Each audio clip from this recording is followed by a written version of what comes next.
OIB-TV, uma realização da Ordem dos Economistas do Brasil.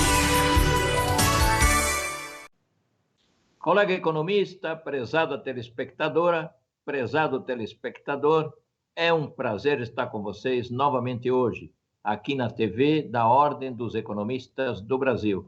E hoje tenho a honra, tenho a satisfação de conversar com a professora doutora Cláudia Lima Marques.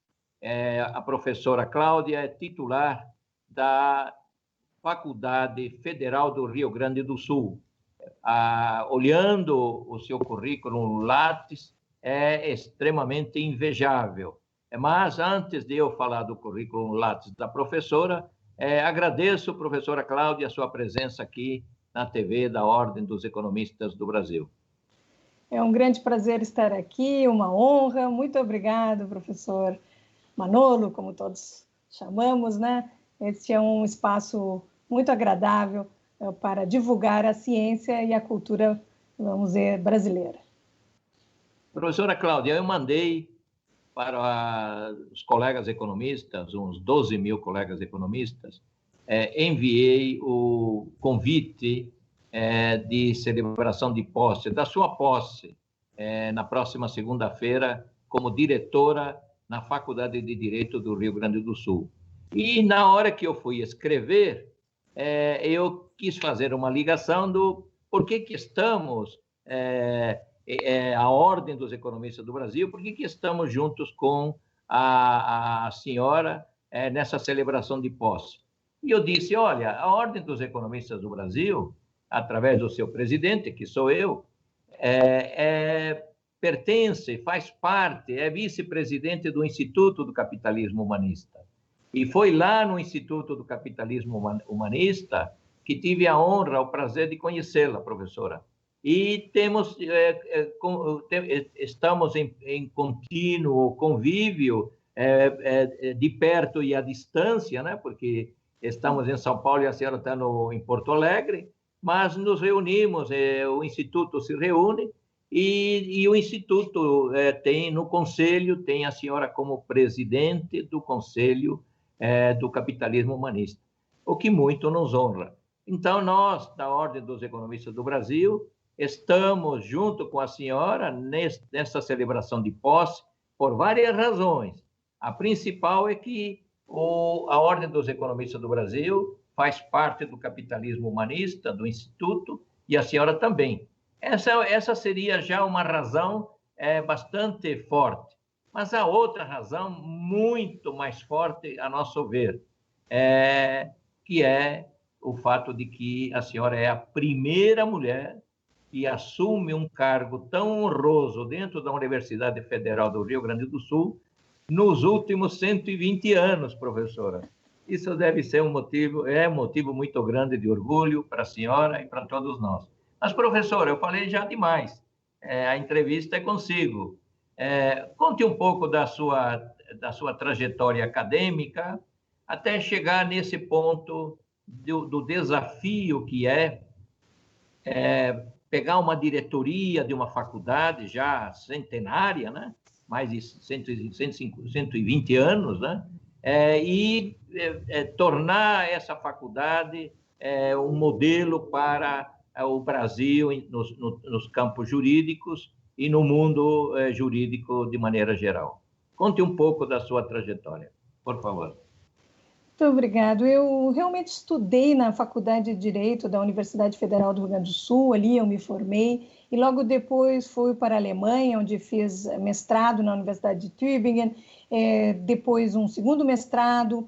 Aí é interessante, talvez unindo Direito e Economia, no Instituto Europa da Universidade do Sarre.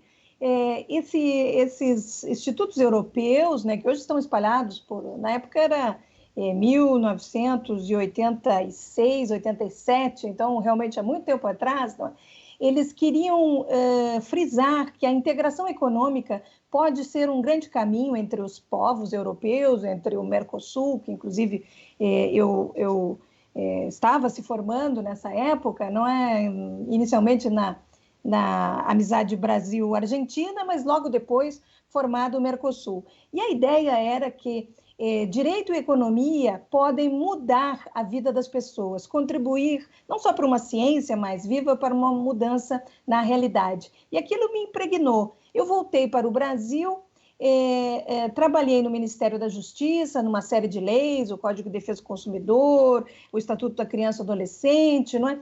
E fiz concurso na mesma universidade onde eu tinha estudado, na Faculdade de Direito. E lá se vão 30 anos trabalhando, depois voltei para a Alemanha fazer doutorado em Heidelberg, né? Fiz toda a minha carreira e eu recebi muito da faculdade. É uma faculdade que une ensino, pesquisa e extensão de excelência, está no 7º lugar entre as faculdades do Brasil, mas a sua força, eu acho que está na universidade, a universidade pública, universidade gratuita, uma universidade de qualidade, né? Nós estamos entre as 500 melhores do mundo, e essa inserção nacional e internacional, ela marcou a minha carreira, marcou, vamos dizer, todas as redes que eu participo. Mencionava o Instituto do Capitalismo Humanista, que é uma grande ideia, porque o senhor mesmo nos ensina que desde Keynes, não é? Essa ideia que o capitalismo não deve ser desumano, ao contrário, ele deve ajudar a todos, né? Eu acho que isso se combina muito com os estudos e as pesquisas que fazemos lá na Faculdade de Direito. Por que agora, justamente, concorrer e ser eleita à direção, junto com a professora Ana Paula Mota Costa, uma professora doutora pela Pontifícia Universidade Católica, ela é professora de criminologia, de criança e adolescente, tem pesquisas em Berkeley, pós-doutorado em Berkeley, toda uma rede latino-americana de pesquisas sobre as crianças e os adolescentes com problemas com a lei, não é? Nós nos unimos justamente porque achamos que o momento de crise atual, muitas vezes um certo ataque às universidades públicas, o papel da universidade, da pesquisa, da ciência, às vezes é contestado, e nós temos que contribuir para que a sociedade veja que ali se formam os talentos e o futuro do país, não é? Nós estamos preparando as futuras gerações. Então, nesse sentido, e para conseguir ainda mais igualdade, mas uma igualdade de oportunidade, né? É a primeira vez em 120 anos que 2 mulheres são eleitas, né? Tanto para direção quanto para vice-direção. A nossa faculdade de Direito é muito tradicional, mas os tempos são novos e acho que as exigências são novas, né? Então, nós aceitamos esse desafio e posso falar sobre os desafios especificamente da nossa faculdade, que tem um prédio histórico, que precisa de muita ajuda, né? Mas tem alunos magníficos, tem um grupo de professores considerado, junto com muitas outras, o primeiro do país, não é? Então, acho que nós temos todas as condições de fazer essa gestão muito compartilhada, muito democrática, mas muito de acordo com os desafios do nosso tempo. Eu acho que a tradição é muito boa quando ela dialoga com as necessidades atuais. A tradição pela tradição, ela tem o seu valor, mas ela não resolve os problemas de hoje. Então, nós queríamos contribuir, junto com um grupo de professores, né, para mudar um pouco essa cara da Faculdade de Direito da Universidade Federal do Rio Grande do Sul. Ela é de excelência, né? Mas os temas devem ser novos, as pesquisas novas, e talvez essa visão que o senhor tão bem disse, né, tem que ser uma visão do século XXI mesmo. Professora, penso eu que nomes ilustres, né, da vida nacional passaram pela Faculdade de Direito do Rio Grande do Sul. Poderia colocar alguns nomes mais conhecidos? Muito obrigado por essa pergunta. Nós tivemos 3 presidentes, na verdade 4 gestões presidenciais, né? O mais famoso é Getúlio Vargas, né? Depois temos João Goulart, e tivemos um primeiro-ministro, Francisco Paula Brochado da Rocha, né? Então foram tempos muito, vamos dizer, a faculdade ela é fundada em 1900 como Faculdade Livre de Direito de Porto Alegre. E só em 1934 ela é federalizada e vai formar a Universidade Federal do Rio Grande do Sul. Da parte de filosofia, eu gostaria de citar Carlos Nicolau Galvez, que é sobre direito natural, um belíssimo pensador, grandes juristas. Tivemos Clóvis do Couto Silva, Ellen Grace Northfleet, Galeno Lacerda, vários políticos, Leitão de Abreu, o governador Alceu Colares, não é?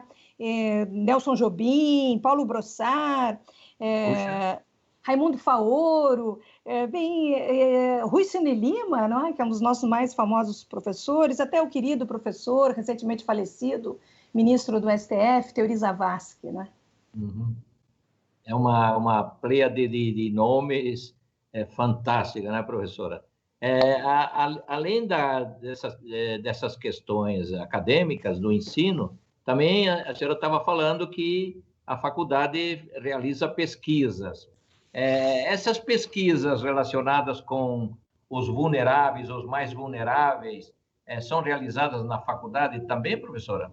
Sim, nós temos 34 grupos de pesquisa, e esses grupos de pesquisa, a maioria é voltado tanto para a democracia quanto para a proteção dos consumidores, para a globalização, para a proteção das crianças e adolescentes, para o meio ambiente, para a própria filosofia do direito, a ética, o humanismo, né? A faculdade sempre se caracterizou por essas pesquisas, diríamos assim, de base da justiça do Brasil. Tivemos grandes processualistas, não é? Que moldaram a evolução do processo civil brasileiro, e agora temos muitas pesquisas, vamos dizer, aplicadas, de como melhorar as leis brasileiras atuais.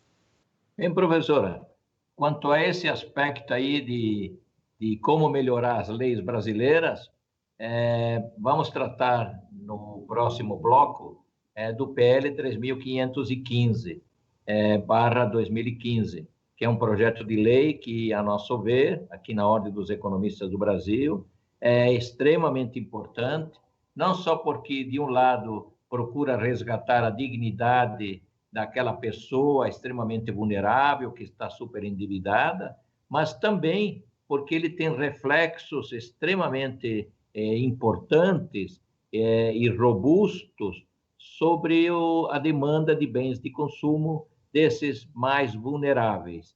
Mas vamos deixar isso para o próximo bloco, professora. A você, meu caro economista, prezada telespectadora, prezado telespectador, um segundinho, já retornamos. O que nos move nos transporta para o futuro. Dinamismo para acompanhar as evoluções tecnológicas e os novos modelos de negócios. Dinamismo para inovar. Se superar as expectativas é importante para você, é importante para nós também. Oferecemos soluções completas para potencializar o crescimento sustentável do seu negócio e projetá-lo para o futuro. Esteja onde estiver, conte com a gente. OEB TV, uma realização da Ordem dos Economistas do Brasil. Colega economista, prezada telespectadora, prezado telespectador, é um prazer estar com vocês mais uma vez hoje aqui na TV da Ordem dos Economistas do Brasil. E tenho a honra, a satisfação de conversar com a professora doutora Cláudia Lima Marques, que é professora titular da Faculdade Federal do Rio Grande do Sul e recentemente eleita diretora dessa tão querida faculdade de Direito. Nós aqui na Ordem dos Economistas do Brasil vamos participar dessa solenidade e ficamos muito honrados com o convite e estamos conversando com a professora sobre a carreira que ela trilhou ao longo dessas últimas décadas e estamos observando pelo currículo Lattes, que todos podemos olhar ali na plataforma Lattes, que o currículo da professora é extremamente brilhante. É uma jurista de renome nacional e internacional e sempre voltada para questões relacionadas com a dignidade da pessoa humana, voltadas para a infância e adolescência, voltada para os vulneráveis e, principalmente, nos dias de hoje, para os superendividados. Nesse sentido, professora Cláudia, vejam no seu currículo Lattes que a senhora é relatora geral da Comissão de Juristas do Senado Federal para a atualização do Código de Defesa do Consumidor. Eu já tenho participado de algumas lives, aí por assim dizer, e tenho sempre observado que magistrados elogiam e muito os seus livros, dizem, olha, o livro da professora Cláudia Lima Marques sobre a defesa do consumidor está na minha prateleira, diz o juiz, diz o desembargador, diz o ministro, né? Então, professora, parabéns por esse histórico maravilhoso que a senhora tem na vida acadêmica e também na vida, eu diria, da labuta incessante em prol dos mais vulneráveis. Me conta um pouco, professora, o que vem a ser esse projeto de lei 3.515 e o que ele procura? Quais são as pessoas que ele procura tutelar e que devem ser tuteladas? Bem, o Código de Defesa do Consumidor é uma lei de 1990 e fica um pouco prisioneira do seu tempo, porque o acesso ao crédito ele aumenta muito a partir dos anos 2000. E também nessa mesma época, o Supremo Tribunal Federal decide a ADIM dos bancos, a ADIM 2591, que era uma ação que procurava excluir o Código de Defesa do Consumidor de se aplicar aos bancos. O Supremo considera o Código plenamente constitucional e aplicável às relações bancárias. Então, o Senado Federal chama uma comissão de juristas para atualizar o Código de Defesa do Consumidor e o ministro Antônio Herman Benjamin é o presidente, eu vou ser a relatora geral. E o tema escolhido é justamente esse, as novas práticas do crédito massificado, que é o chamado crédito responsável, que são as práticas da OECD, do Banco Mundial, enfim, todas as linhas bancárias hoje realmente mundiais. E a parte do superendividamento. O que é o superendividamento? O superendividamento é definido no Código do Consumo da França desde a década de 90, e agora seria nesse projeto, né, como a impossibilidade global do consumidor de boa-fé fazer frente à totalidade das suas dívidas, as que venceram e as que vão vencer, sem prejudicar o mínimo existencial. Então, nesse sentido, e como afirma até mesmo o Banco Central no seu relatório, o endividamento de risco no Brasil, não é? Daquela série Cidadania Financeira, não é? Nesse sentido, é diferente do endividamento das famílias, que já atinge 67,5% das famílias no Brasil. O superendividamento é uma parte, vamos dizer assim, doentia da coisa, porque a pessoa já não consegue comer 3 vezes por dia, já não consegue vestimenta, alimentos, aquele consumo do dia a dia de sobrevivência, ela já não consegue. Ela já tem que morar junto com os pais ou unir as famílias para economizar. E o problema é que todo o seu ganho ele é direcionado para os bancos e não vai para o consumo das micro e pequenas empresas.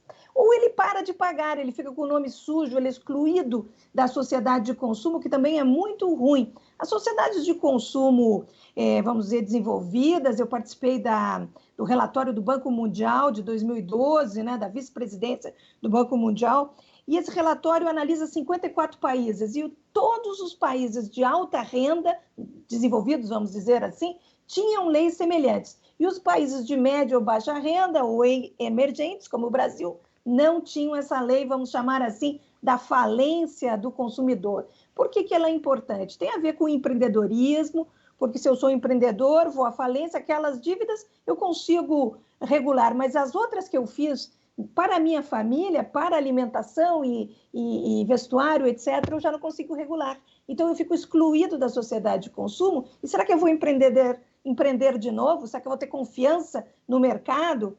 É importante para a dignidade das pessoas também, porque elas, às vezes, as mais pobres, e pelas minhas pesquisas empíricas, eu acompanhei 5 anos dessas conciliações em bloco com os superendividados, foram 6.165 consumidores que regularam a sua situação com 16 mil credores. Então, se vê bem o macro e o micro, né?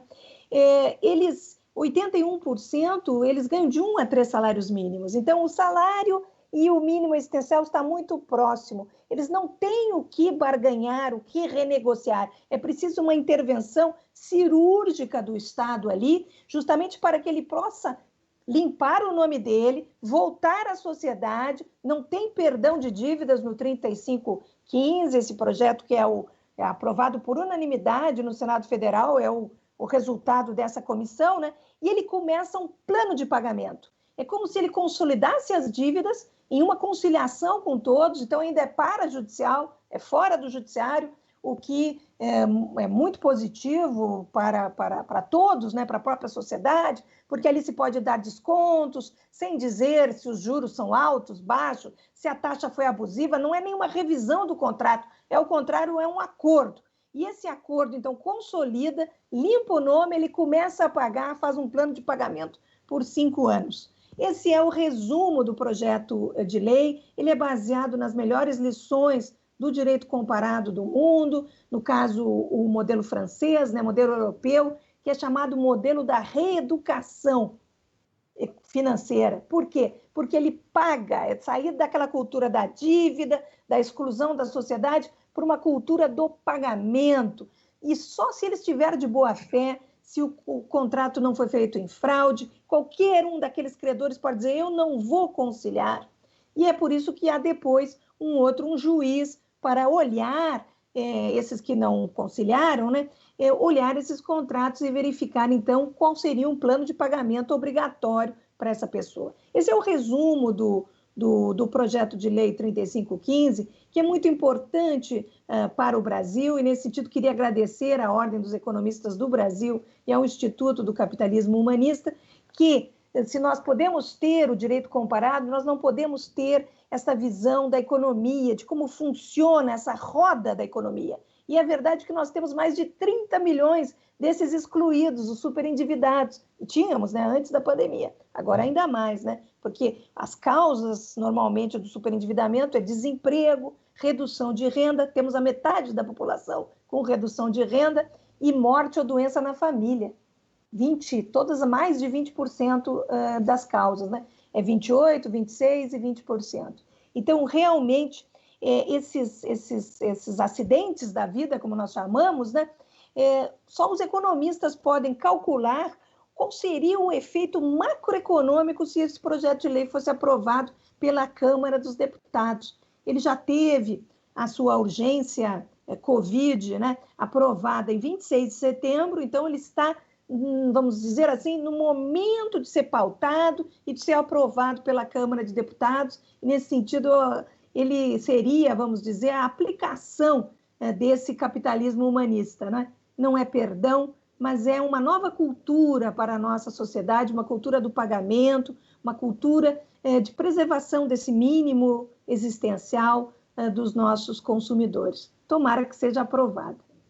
Bom, professora, eu confesso que fiquei muito feliz quando o nosso querido doutor Ricardo, que é o presidente do Instituto do Capitalismo Humanista, em conjunto, né, com o doutor Ricardo, realizamos uma análise sobre o impacto macroeconômico que esse projeto de lei acarretaria para a economia brasileira como um todo. Além dos aspectos relacionados com a pessoa humana, a dignidade da pessoa humana, dar condições para que aquela família tenha o café da manhã, tenha o arroz, feijão e carne e bife na hora do almoço, tenha também o seu jantar e outros bens fundamentais para a sua própria existência, relacionados com saúde, relacionados com o bem-estar da família, nós olhamos a questão macroeconômica. E do ponto de vista macroeconômico, e tomando os dados da PNAD contínua do final desse ano de 2019, nós constatamos que, em média, a população ocupada naquela ocasião ganhava R$ 2.380 por mês. e constatamos, por estudos empíricos, que boa parte, a grande maioria dessas pessoas fortemente endividadas estavam direcionando 65% ou até muitas vezes mais do que esse percentual para pagamento de dívidas. E aí nós começamos a perceber a importância do PL 3.515. Em primeiro lugar, ele não faz moratória de dívida, todo mundo vai pagar a dívida, só que vai pagar essas dívidas à medida que o orçamento assim o permitir. Então, nós fizemos um cálculo, professor, e foi fantástico. Pegando o todo e fazendo algumas premissas, é possível que entre 300 e 550 bilhões de reais sejam dadas a essas famílias, a essas milhões de famílias, e estas famílias levariam esses bilhões de reais para o mercado de consumo necessário para a subsistência da família. Ou seja, vimos aí, ou estamos vendo, uma grande oportunidade até de ajudar o Brasil a sair da pandemia na qual nós estamos sofrendo os efeitos macroeconômicos. Então, parabéns à senhora pelo PL 3.515 e vamos lutar para que ele seja aprovado. Muito obrigada. Bom, agradeço, professora, a sua participação aqui na TV da Ordem dos Economistas do Brasil. O Fernando já fez um sinal de que, infelizmente, nosso tempo está se esgotando, ou se esgotou, e só tenho que dizer que estaremos na segunda-feira, dia 21, né, de dezembro, na celebração da sua posse como diretora, a primeira mulher diretora nesses últimos 120 anos da Faculdade de Direito do Rio Grande do Sul. Muito obrigado, professora Cláudia Lima Marques, por sua entrevista à nossa TV da Ordem dos Economistas do Brasil. Eu que agradeço. Muito obrigado, professor. E a você, meu caro economista, prezada telespectadora, prezado telespectador, até nosso próximo programa. OIB TV, uma realização da Ordem dos Economistas do Brasil.